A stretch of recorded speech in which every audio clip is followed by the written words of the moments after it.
Slap! In the act of blatant rage at the 94th Academy Awards, Will Smith walked onto the stage and resounded the age-old controversy that the Academy Awards, the world's most coveted cinematic achievement, are not without controversy. From missing trophies to legends refusing to accept the accolade, the shiny golden man is married by scandals galore for pretty much his entire history. With high stakes, tugs of cutthroat competition, and a global film industry locked in the profit game, there have been whispers and rumors that vendetta, campaigning, favoritism, and mollycoddling all play vital roles in the decision-making process behind the red velvet curtain. On the other hand, legends and thespians who work tirelessly across filmmaking disciplines each year to win and take the trophy home swear by its importance and impact as they regard them as the zenith of talent and creativity.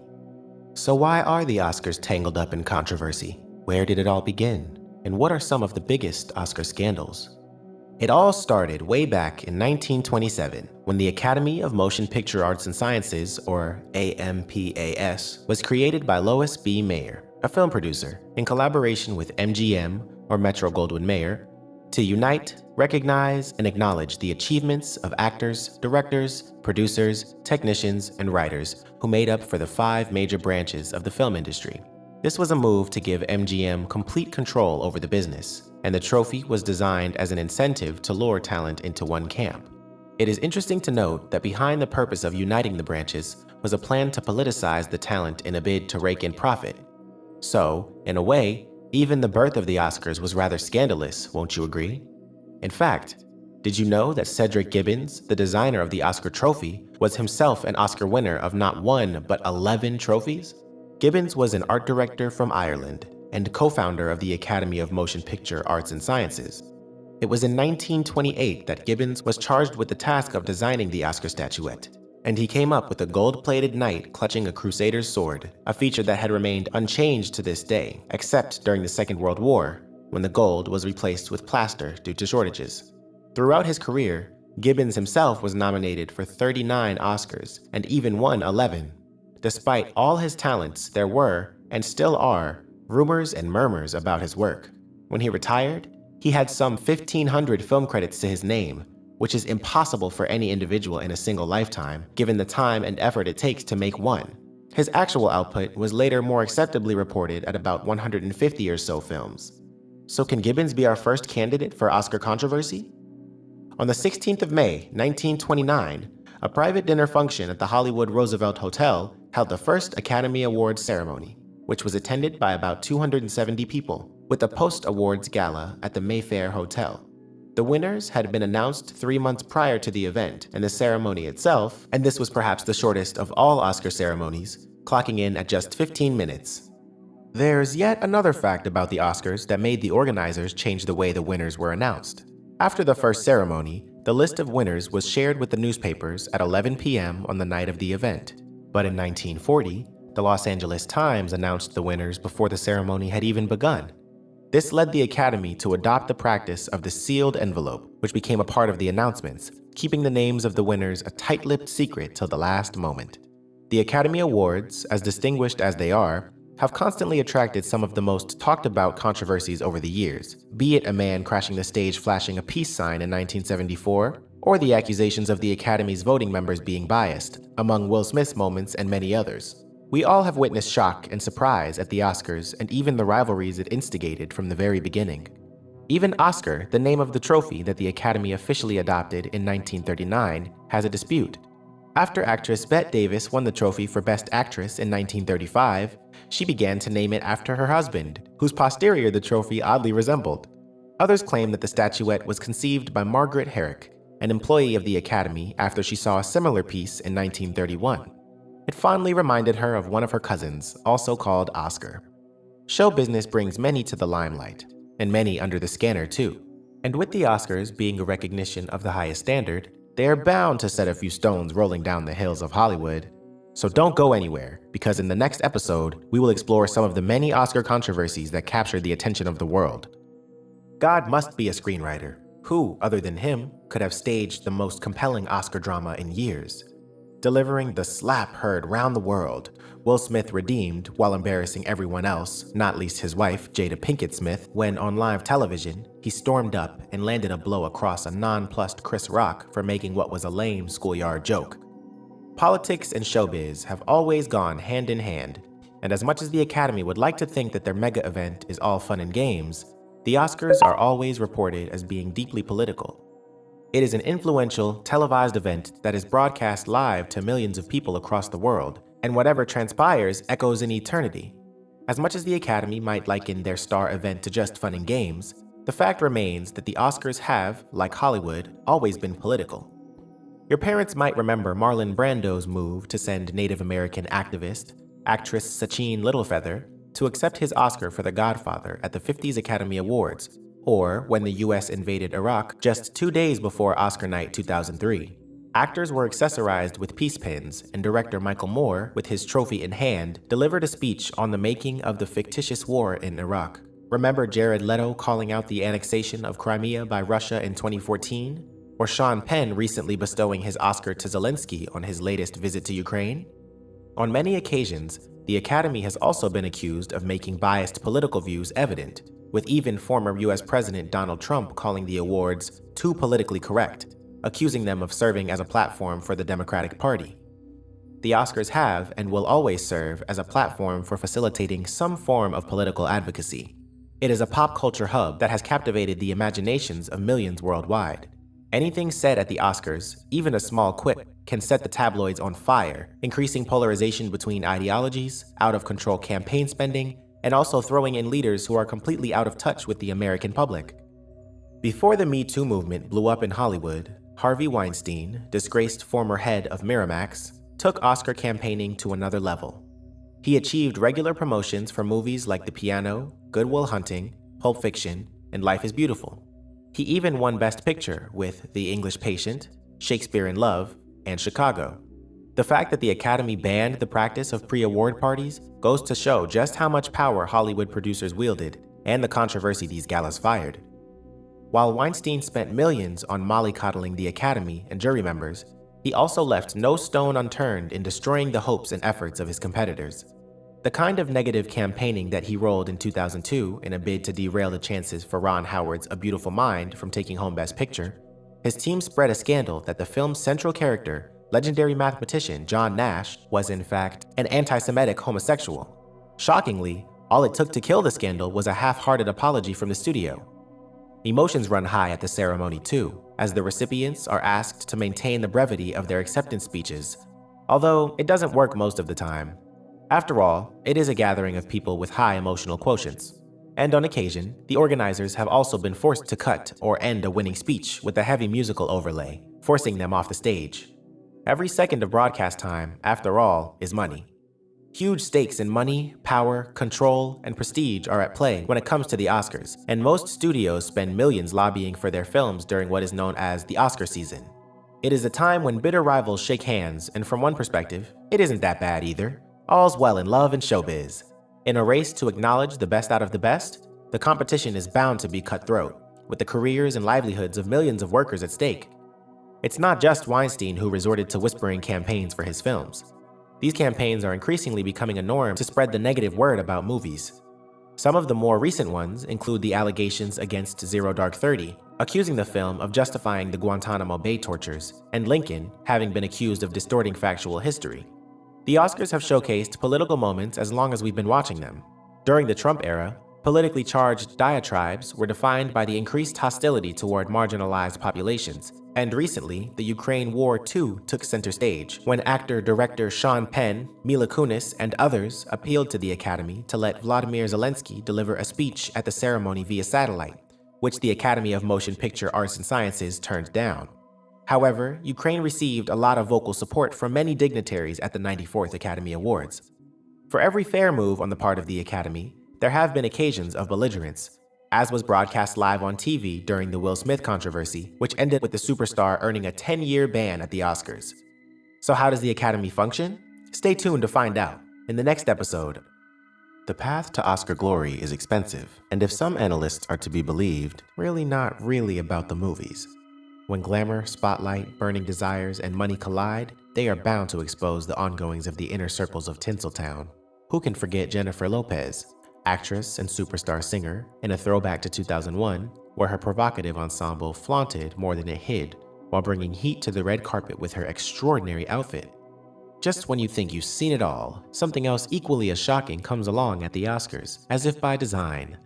With so many stars and personalities in one room, one can never guess how Hollywood's biggest night would unfold, and that's exactly why it is a hugely popular televised event.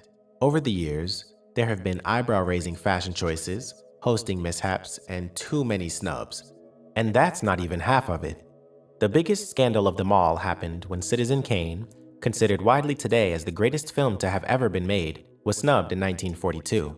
Upon its release, Kane was considered so controversial, given the story's resemblance to the life of William Randolph Hearst, a media baron, that powerful forces in Hollywood considered banning it, burying it, even so far as destroying the negative. Competing with John Ford's film, How Green Was My Valley, Citizen Kane was criticized as being an outsider's movie, rather than what its counterpart was, an insider's movie. Not to mention, the fearful factionalism rampant in the movie business those days made sure that William Randolph Hearst didn't score big with the jury.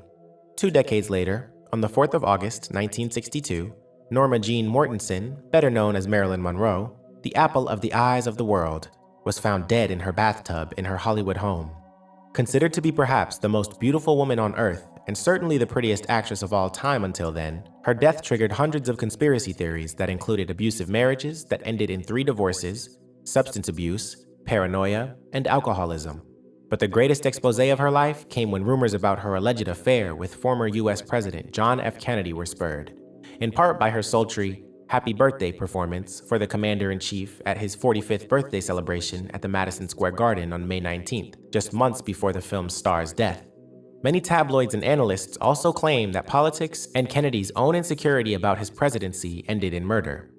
There is also talk that Marilyn had gone into chronic bouts of depression after she was taken off the short list of candidates for the Oscars following her performance in The Misfits.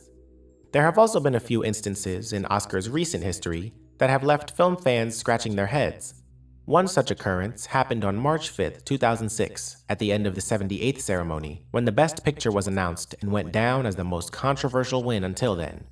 Crash beat Brokeback Mountain and sparked debates about the supposedly rampant homophobia in the industry. While the Paul Haggis film's message of tolerance and diversity went down easy, allowing Academy members to endorse the film's worldview with their ballots, Ang Lee's country masterpiece saw widespread snubbing. When it comes to campaigning for the Oscars, the fact that the imbalanced ratio of voters comprises 94% of whites, 77% males, and 86% are over age 50 is nothing short of an exposé.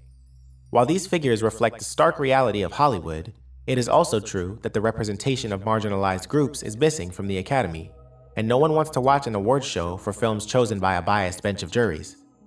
As I mentioned earlier, the path leading to the shiny golden man is one of glory, but it's almost as if without getting their hands dirty, one cannot expect to take him home. Over the years, the voting members have been criticized for choosing Oscar baits over popular films, with the Academy too being criticized for being disconnected from the pulse of the audience. It all boils down to a few key kingmakers, who, like Weinstein, nudge their films ahead through power play. And that's not it. The hits keep on coming, pun intended. A poll from Hollywood Reporter confirmed what many suspected. All jury members don't necessarily watch all the films, pointing fingers at the ethics and criteria of shortlisting films and talent. If one inside is to be believed, business ranks over merit, given the massive ratings the event attracts for broadcasters each year.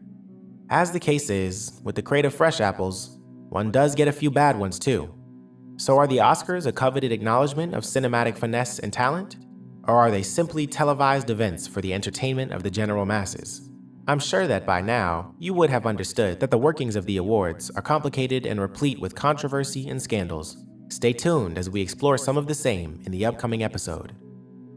Everybody saw it, and probably heard it too. Global superstar Will Smith did not take lightly to comedian and actor Chris Rock's joke and smacked him on his face in front of a live worldwide television audience at the 94th Academy Awards ceremony in 2022. While the incident will echo through eternity, this is not the first time Smith showed an irate side to his personality. He had once slapped a reporter for getting too close to him in public, claiming that he had attempted to kiss the star. If it was an audience, attention, and a promotion that the Oscars wanted, they got it in spades on the night thanks to Will Smith. But in the process, they also got an image problem they could well do without. At first glance, it looked like a scripted run order achieved to add shock value and dark humor to the proceedings. Still, the aftermath of the incident exposed the double standards of the film industry, suddenly opening up debates and panels on liberal values, peace, love, harmony, diversity, looking like it had all been a stage strategy produced by the Academy. To add, no one blinked an eye except for Chris Rock. On the other hand, Will Smith had been nominated for Best Actor, but with the trophy he won for his performance in the film King Richard, he also incurred a 10-year ban on attending the ceremony. This particular incident was so startling that it had managed to outdo reports on other award wins and global headlines following the Academy Awards. This scandal may seem unprecedented to many, and one can argue that it is right up there with the worst, but it's important to remember that scandals and mix-ups have been part of showbiz since the beginning. The memory of Will Smith smacking Chris Rock right across the face is so fresh that it's kind of difficult to look past it, especially because it was a reigning global superstar who did it, and one expected better from him. To think that a star who has shared his life with the world on social media openly can resort to such intolerance to harmless humor and bring the need and pressures of image building to the fore. It is difficult for Smith to be let off on the grounds of a momentary lapse in judgment, especially because moments earlier, he had been chuckling away at other jokes Chris cracked. But what seemed to trigger him off was, as most who watched agree with, his wife's reaction. Jada surely looked like she didn't appreciate the quip, which she took as a jibe at her loss of hair, and many also defended Will for shutting Chris up the way any husband who loved his wife would. What followed, then, was Smith tendering an unconditional apology to Chris. Though the comedian hasn't responded yet, for the interest of both their fans, it is best they bury the hatchet. Speaking of another scandal that pops up every year, usually in a roundup of the craziest, most shocking Oscar moments, 33-year-old Robert Opel streaked past David Niven, who was about to introduce Elizabeth Taylor onto the stage. After the laughter subsided, Niven dropped the mic with the most memorialized quip. "Well, ladies and gentlemen, that was almost bound to happen. But isn't it fascinating to think that probably the only laugh that man will ever get in his life is by stripping off and showing his shortcomings?" Following the incident, Opel dropped a P from his name to spare his family the controversy from his antics. Opel was a hippie, with a lengthy rap sheet by the time the 1974 Academy Awards rolled around. Active in the gay liberation movement, he was bisexual, and art circles, Opel's resume included part-time photography work for the gay newspaper The Advocate and the Hollywood Star tabloid. Before this, he was a speechwriter for future President Ronald Reagan's campaign in California, and was supposedly employed as an English teacher at the time of the Oscars appearance. The 70s saw a massive cultural shift. People, in general, were getting more expressive, and the celebrities were no different. And what better stage than the Oscars to show your dissent? This is what Marlon Brando did in 1973, by refusing to accept his Best Actor trophy for his iconic performance as Vito Corleone in the classic film The Godfather. He instead sent Native American Indian Sachin Littlefeather to make her speech criticizing the film industry for mistreating and underrepresenting the Native American communities. Scandals and controversies happen at the Oscars almost every year, and today it is almost as if one watches the event for some controversy.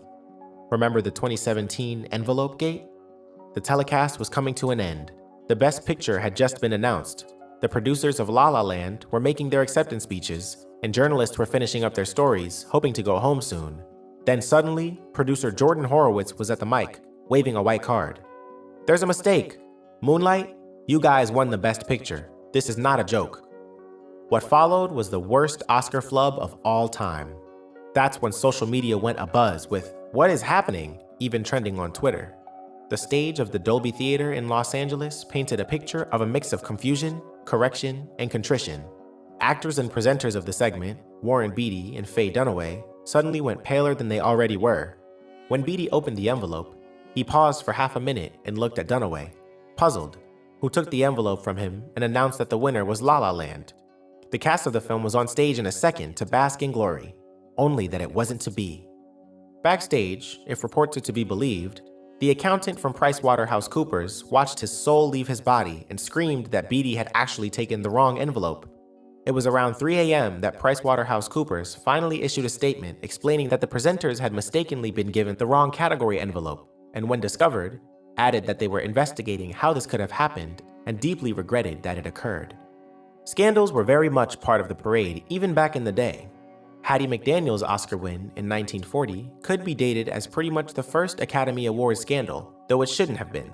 Hattie was the first African-American person to win the award, but many didn't approve of it because back in the day, Black people were not even allowed to attend the show, much less get nominated. Winning a trophy was a daydream. Today, talk about underrepresentation is catching on and being widely discussed. The Oscars in the early days was an all-white exercise, a sort of exclusive club, if you will. Over the decades, Hollywood has become sensitive toward other ethnic groups and working towards the active promotion and exhibition of stories made by marginalized communities. In our next episode, we will be delving deeper into the topic of diversity and representation from the Oscars perspective, so don't go anywhere. Here's a quick fact: the Academy remains overwhelmingly white and male. As of 2022, 33% of active members were women, and only 19% were from underrepresented racial or ethnic communities. The Academy has taken a lot of flack over the years for not being inclusive enough to people of color or other marginalized sections, and rightly so. It started, as so many things do today, with a hashtag started by lawyer-turned-activist April Reign in 2015 when she aimed at that year's overwhelmingly white awards nominations with a hashtag #OscarsSoWhite. This quickly turned into a movement and inadvertently galvanized others to follow suit and voice their angst against the problem of underrepresentation at the Academy Awards. In the last decade, 89% of nominations went to white people. According to a survey by hashtag #OscarsSoWhite, only 6.3% of nominations went to Black creatives, while 2.6% went to Latinx people and 1.4% went to Asian people. While this data paints a disturbing picture of the Academy's inclusivity over the years, there has also been a silver lining ushered in by gradual policy changes. For instance, 5 of the 8 total Best Director nominations given to Latin filmmakers have come in the past decade. 4 of the 6 Best Director nods given to Black filmmakers also came in the past decade. That includes Steve McQueen, Barry Jenkins, Jordan Peele, and Spike Lee, though all are yet to win the award. It wasn't until 2020 that the Academy promised to make a significant change when it vowed to triple its active members from underrepresented racial communities. By 2020, these numbers had risen by 19%, up from 10% in 2015. It also added to the number of active women members from 25% in 2015 to 33% in the same year. Although the initiative is meant to encourage major changes, the Best Picture qualifications aren't as strict as they may seem. Not so long ago, in 2016, Spike Lee, Will Smith, and Jada Pinkett Smith announced that they would be boycotting the event that year, citing the absence of people of color from all 4 acting categories for a second time in a row, which instead comprised of white candidates. And this spewed doubts of bias among African American filmmakers and workers, and rightly so, as some of the most deserving performances in films had been left out, only picking up a slew of critics and guild recognitions. It didn't make sense to leave out films like Creed and Straight Outta Compton, and even though the films had great performances from Black actors, it was Sylvester Stallone who took the prize for Best Supporting Actor for Creed. The critics of the Academy have asserted that nothing would change in the way of recognition, but the proof is otherwise in this Hollywood pudding. While the Academy has made some substantial changes to the demographics of its membership since the #OscarsSoWhite movement, a lot remains to be done to balance their representation. For instance, as of March 2022, only 33% of the 10,000 Academy members were women.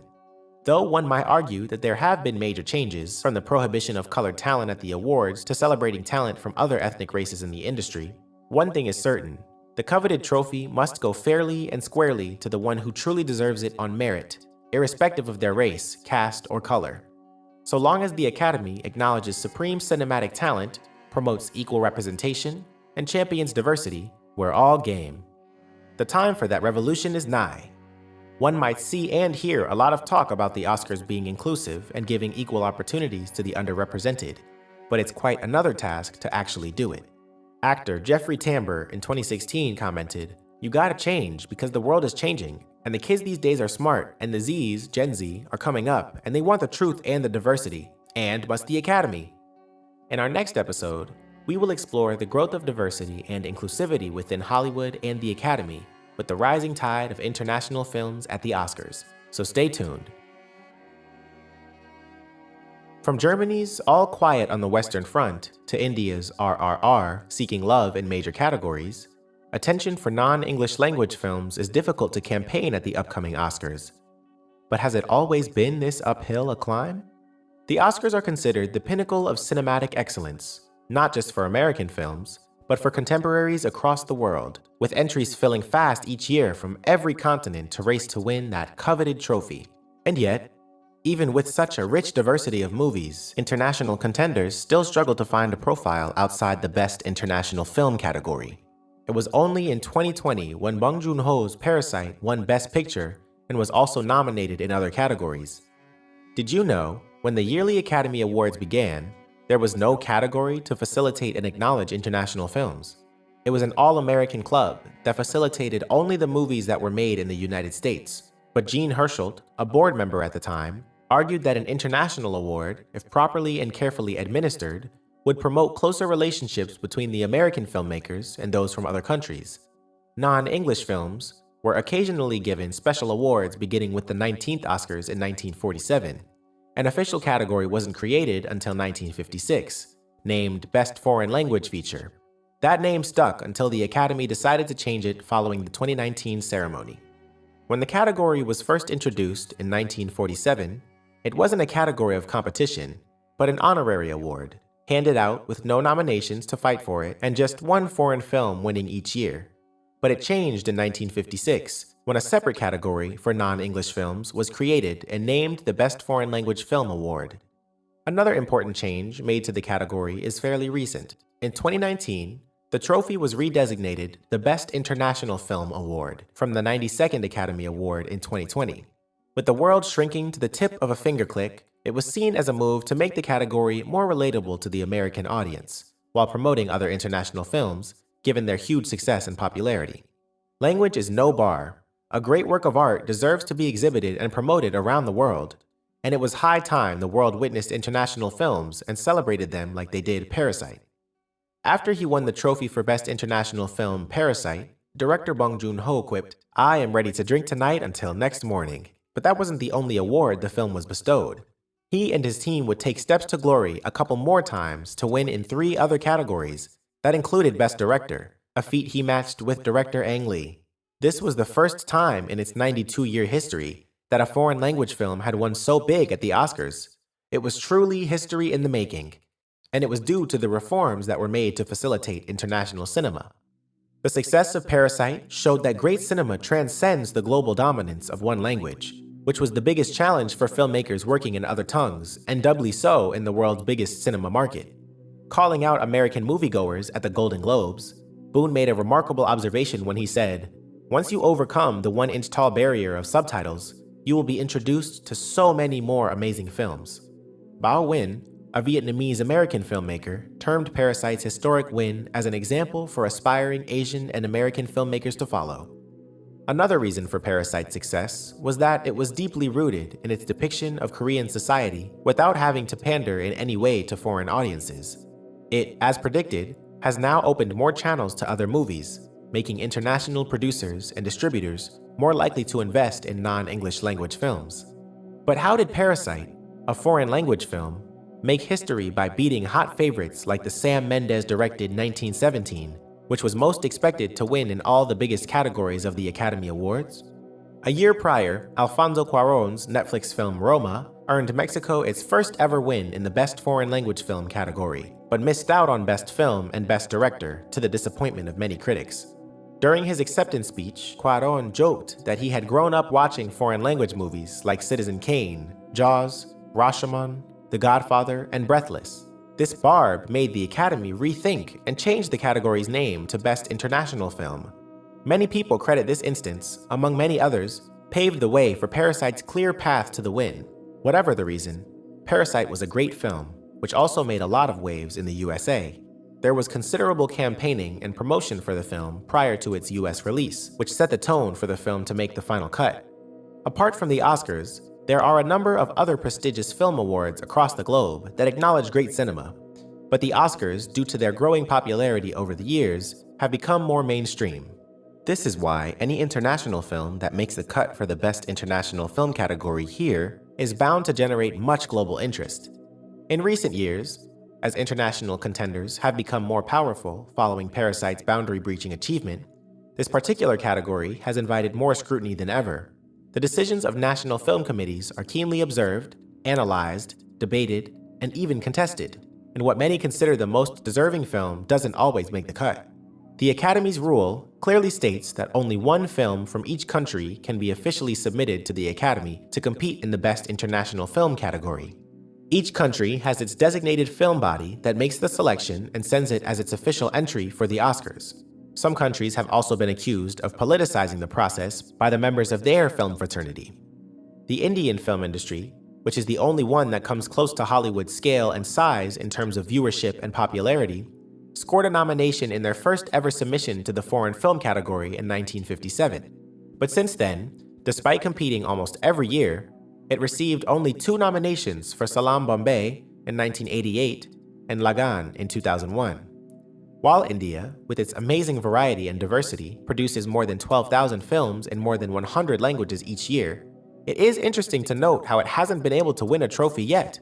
From a broader perspective, the acceptance of films made in languages other than English is on the rise, and with films like Roma and The Salesman and many others gaining global traction, one can surely see a silver lining on the horizon, as ushered by Parasite. Like great films, there are great directors who make such films. But do they always get their due? Stay tuned to this great series as we explore just that in the next episode. In 1942, Citizen Kane lost the Best Picture Oscar to How Green Was My Valley, stirring up a hornet's nest that continues to buzz even today. Widely regarded as the greatest snub of all time, the Orson Welles classic enjoys the top ranks at thousands of best films of all time lists. The funny thing is that it wasn't just a film as great as Kane that was stolen of well-deserved glory. Over the decades, there have been many instances where the prestigious awards seemed to lack judgment when it came to acknowledging some of the greatest films ever made. We're not saying these are deliberate decisions, but it is a bit hard to swallow when brilliant films are denied recognition. So why are these films snubbed? Could it be the length? Or because the filmmakers were prior recipients of the award? These are some of the reasons that are floated around among fans, and as surprising as it may sound, it has been found that some Academy members are notorious for not watching all the films thoroughly before voting. How else could one explain Steven Spielberg's monumental Saving Private Ryan losing to Shakespeare in Love in 1999? Most who watched the film were convinced that the opening Normandy sequence itself made it a contender for Best Picture that year, let alone the many unforgettable moments that follow through its runtime. Legendary filmmaker Martin Scorsese had to wait till 2007 to win the Best Director award for Departed, and it doesn't even rank higher than his crime masterpiece Goodfellas. In a career that has spanned more than 50 years that speaks volumes about his visionary and artistic talent, it is shocking how the Academy could pass on his work through the years. Scorsese's debut feature, Taxi Driver, was nominated in the Best Picture category but did not win. Taxi Driver flagged off a new wave of noir in Hollywood and inspired innumerable films that followed his style through the decades. Having been hailed as Best Picture at Cannes and winning numerous other awards, it's bewildering how the Academy failed even to nominate him for Best Director. In 1975, iconic actor Robert De Niro, who starred in a number of Scorsese's classics, won an Oscar for the first time he got nominated. It was Francis Ford Coppola's The Godfather Part II, which is widely ranked as just as great a film as Citizen Kane when ranked for storytelling, entertainment value, and quality of filmmaking. De Niro then repeated the amazing feat with his second win for his performance as an erratic boxer in the 1981 Scorsese-directed Raging Bull, but the Academy failed to recognize him as the Best Director. To this day, many consider the film to be the best of Scorsese.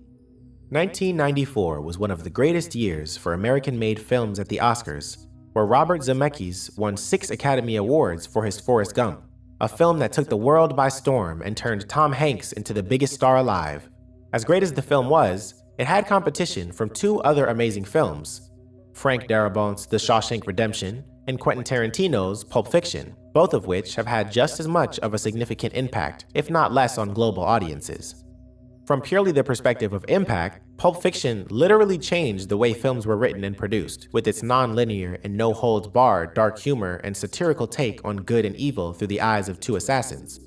The Shawshank Redemption won millions of hearts with its heart-wrenching tale of a man wrongly incarcerated for a crime he did not commit and his ultimate run for freedom. Choosing between the three classics would have been immensely tough for the jury, and one wonders if the trophy could have been shared by all three, given their filmmaking excellence. In terms of box office earnings, The Shawshank Redemption was poorly received but universally acclaimed.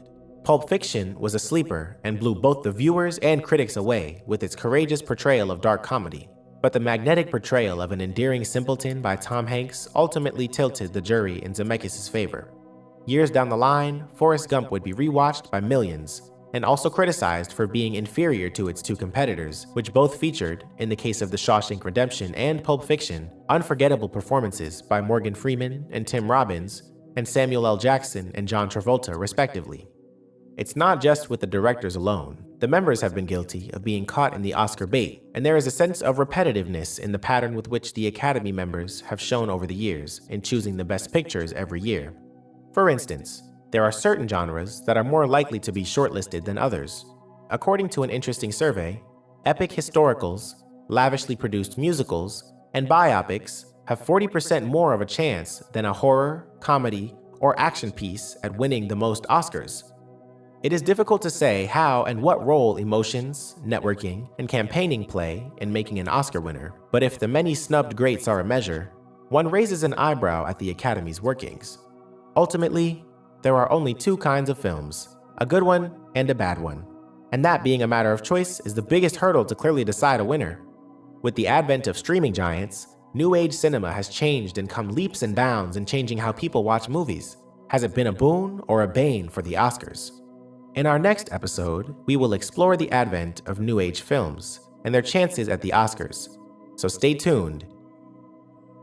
Numbers are everything.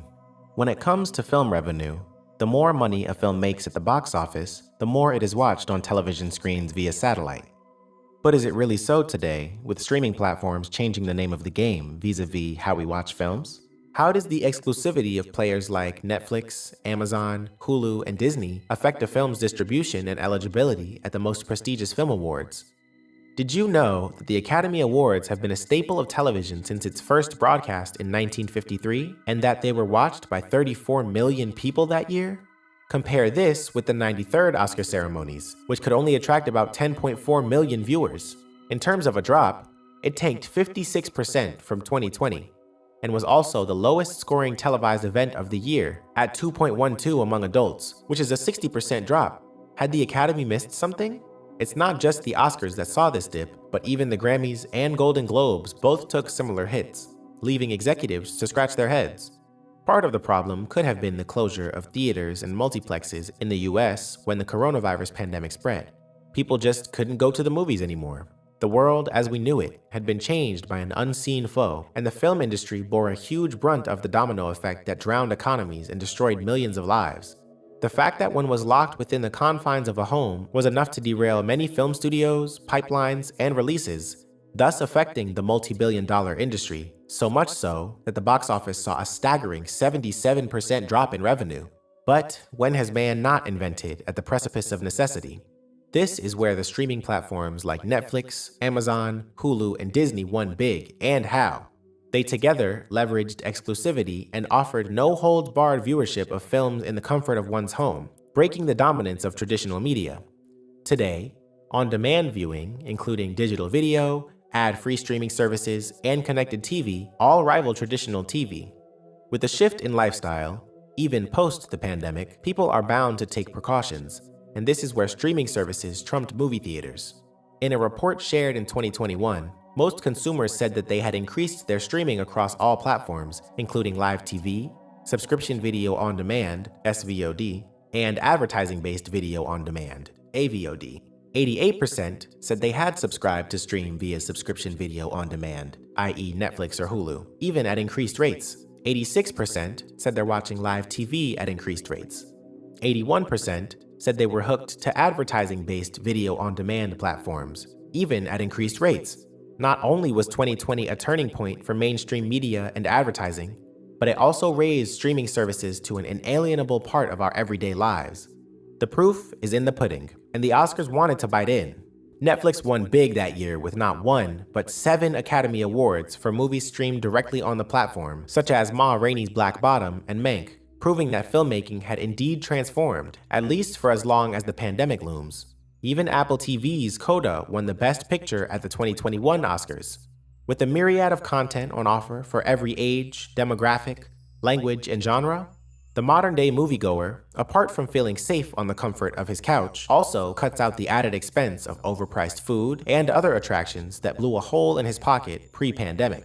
Today, he can watch anything from K-dramas to Arabic films and documentaries to sports events that the streaming platforms make available with the mere click of a button. So what's the future of filmmaking going to be? And how do the Oscars fit in? For starters, with the many styles and new waves of films released on platforms, the Academy ought to change with the times. Reforms and new policies will have to be incorporated that facilitate better judgment of content for films, foreign and domestic. For instance, the Academy Awards have always rewarded adult dramas at the expense of comedy, horror, animation, and action, as those movies don't make money in theaters. But with digital content ruling the roost, the game has definitely and decisively changed.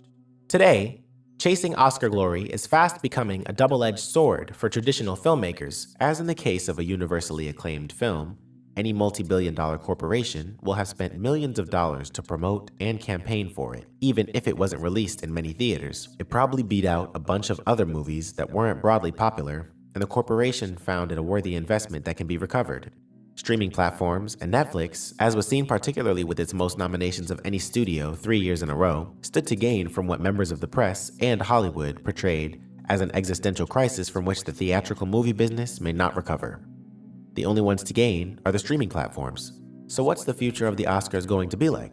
Streaming services have happily filled the void. These companies are now willing to spend more than their more established peers because they have now officially arrived in town.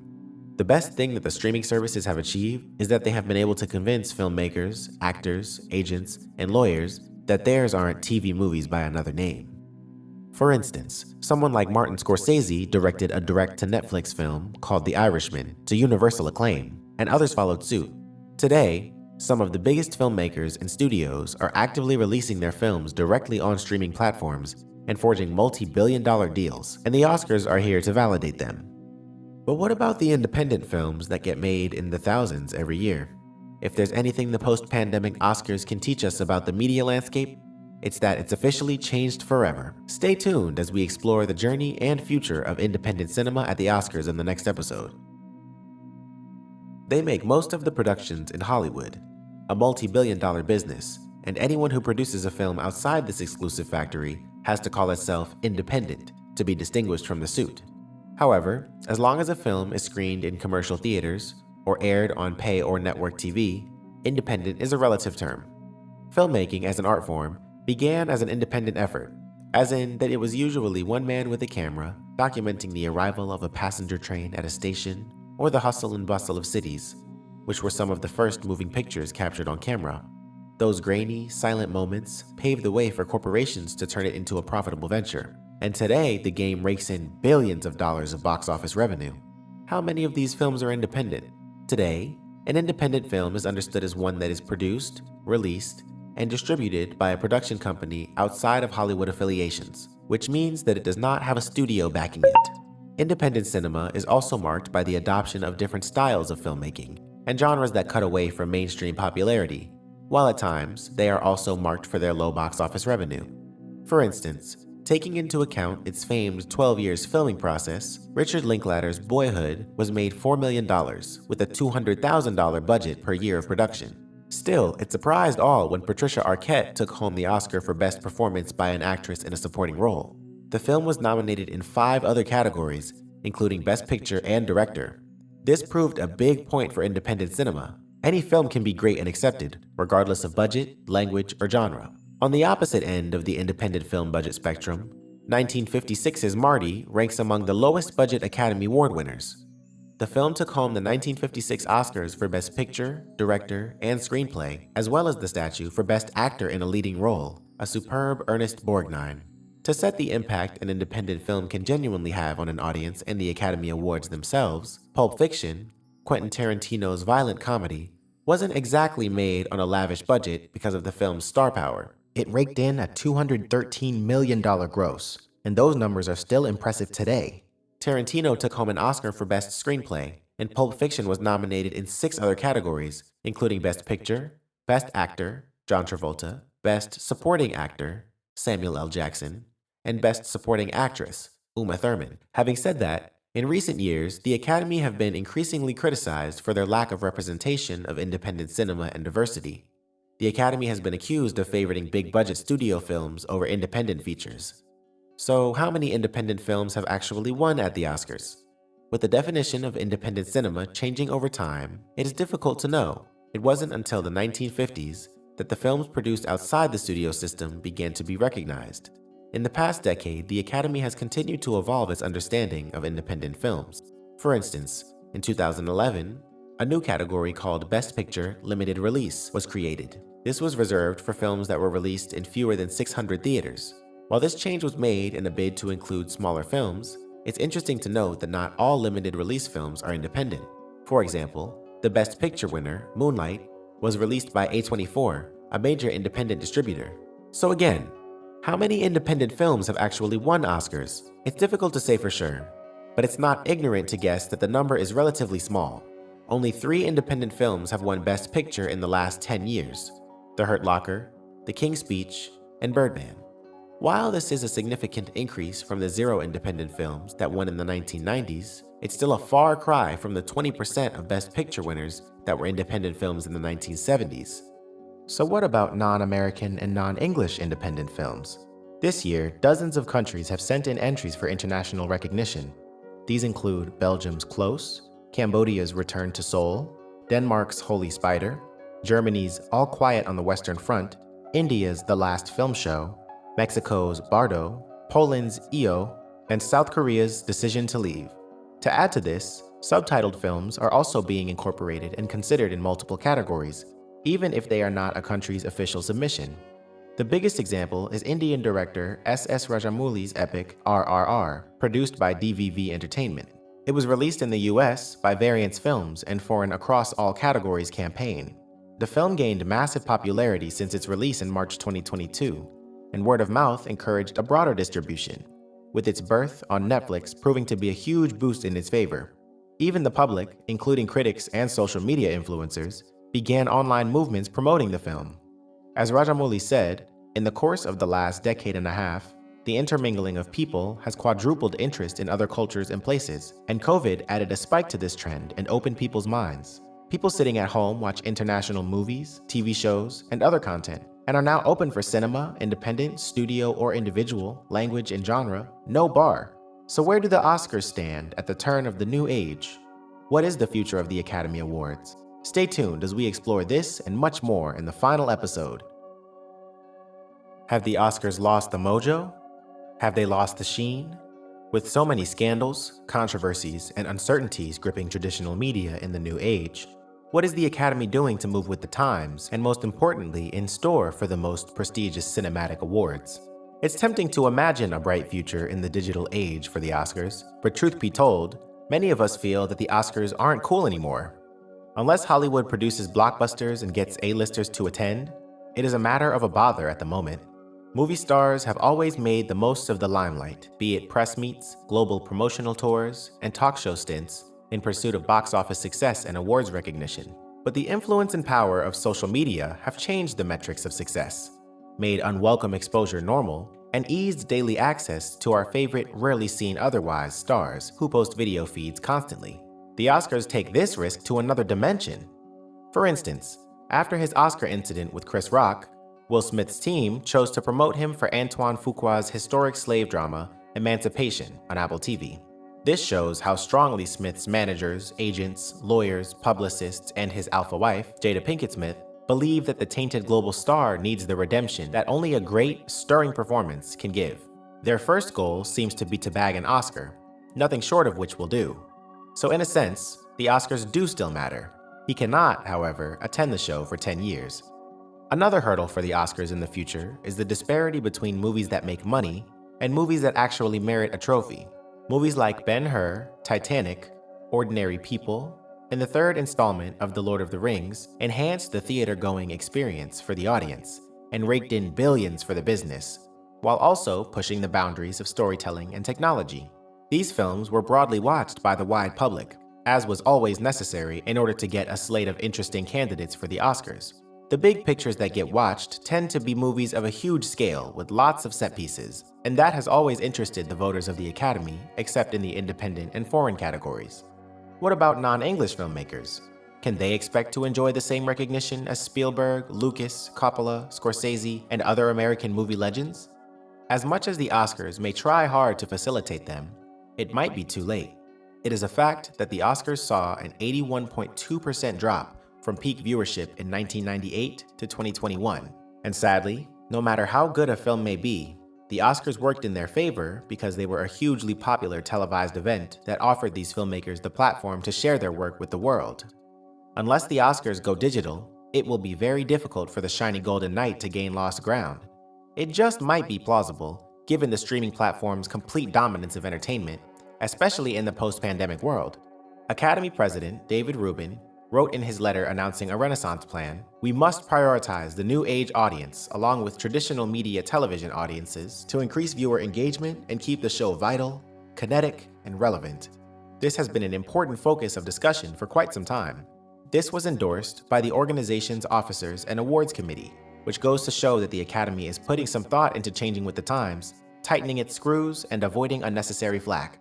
Just over a month into his new role as the CEO of the Academy of Motion Picture Arts and Sciences, Bill Kramer is dead set at the 2023 Oscars, and even had some early details to share when he said that the Academy wants to return to a show that has reverence for film and the 95-year legacy of the awards. As if the problem for the Oscars of anyone not willing to play host to the point that the 2019, 2020, and 2021 ceremony had no host at all, the Slapgate has all but diminished the possibilities of a dynamic celebrity conducting a vibrant congregation of some of our favorite stars under one roof. Kramer also said a host was very important to the Academy and that they are committed to having a host on the show in 2022 and are already in talks with some big names. He also said that unlike the 2022 ceremony that infamously had cut 8 segments from broadcast, this year and the ones following would be ones to remember and celebrate. With their illustrious legacy, the Oscars have recognized amazing cinematic talent, flagged off the careers of hundreds of thousands of talented actors, technicians, producers, and studios, and rightly, sometimes erroneously, acknowledged the pinnacle of filmmaking excellence. We all love movies. They are the pop culture equivalent of a mirror that is held to society, and it is through stories that we laugh, cry, love, hate, vent our anger, make friends and enemies, make love and peace, and bring to the fore issues, topics, and conflicts that cripple human growth and existence. The Oscars play a vital role in facilitating the sharing of such stories through movies, and so long as they change with the times, so will they be celebrated. Who knows? You might watch the next one, not on TV, but on a mobile screen. As we mentioned before, since when has man stopped inventing at the precipice of necessity? I hope you would have loved the series as much as we loved bringing it to you. Please don't forget to leave a comment. And for many more of such great originals, stay tuned